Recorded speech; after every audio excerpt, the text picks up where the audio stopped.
So, I thought I was done with this project, but after letting it sit for a month, let's get back to trying to convince people in the Netherlands to drink doo-doo water.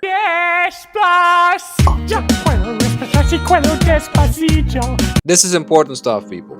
So yeah, designing can sometimes feel like, oh my god, I almost died! But I wasn't fully satisfied with the master plan for the ReQua project, so I went back to the drawing board. If you haven't seen the previous videos on how I got to this mess, they're linked above and in the description. But the TLDR of it is, I'm designing prefab modules that contain an industrial function like a drinking water production or social/educational functions that contain a restaurant with its own aquaponics installation and meeting rooms. Concept-wise, the project is good, so I'm not going that deep into the concept. Watch the other videos if you're interested. Here are the changes made from the previous video. I had 3 different prefab modules. Yeah. That became 2. I'm combining the meeting space and the restaurant. Master plan wise, I'm splitting the site in 2. A private industry part and a public part. Because I was too conservative with demolishing things in the beginning of the process, that made the routing on the site annoying. And this is the new master plan. Logistically speaking, this master plan is better because now I can keep the public routing and loading and unloading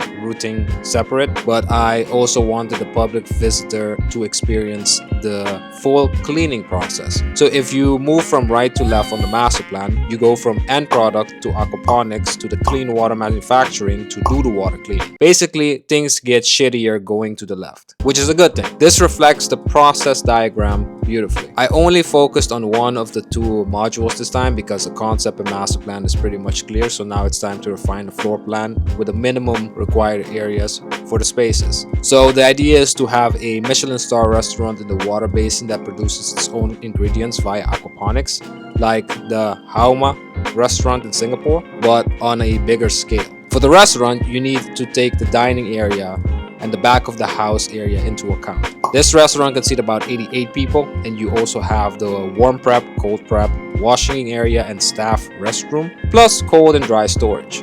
Also a space for entertainment and a bar, and don't forget the public restrooms. Thank you for your contribution to the sewage water treatment plants. For an industrial aquaponics system, it's better to split the hydroponic part and the aquaculture part.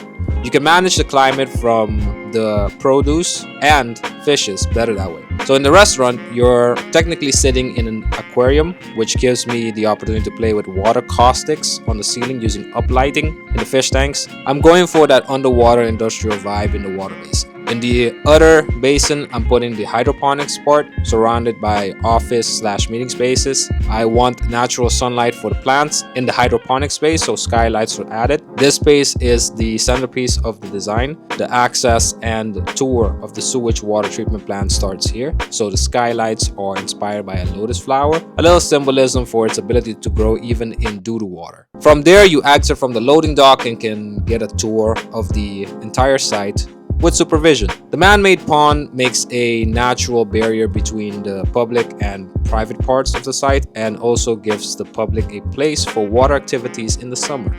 Don't say congratulations, but you know they watch that shit. So food and water and the cleaning and making of them are represented on the site itself. But yeah, that's the epilogue for this project. If you found the design process interesting, why not check out another video on the channel? And thank you for watching. Till next time.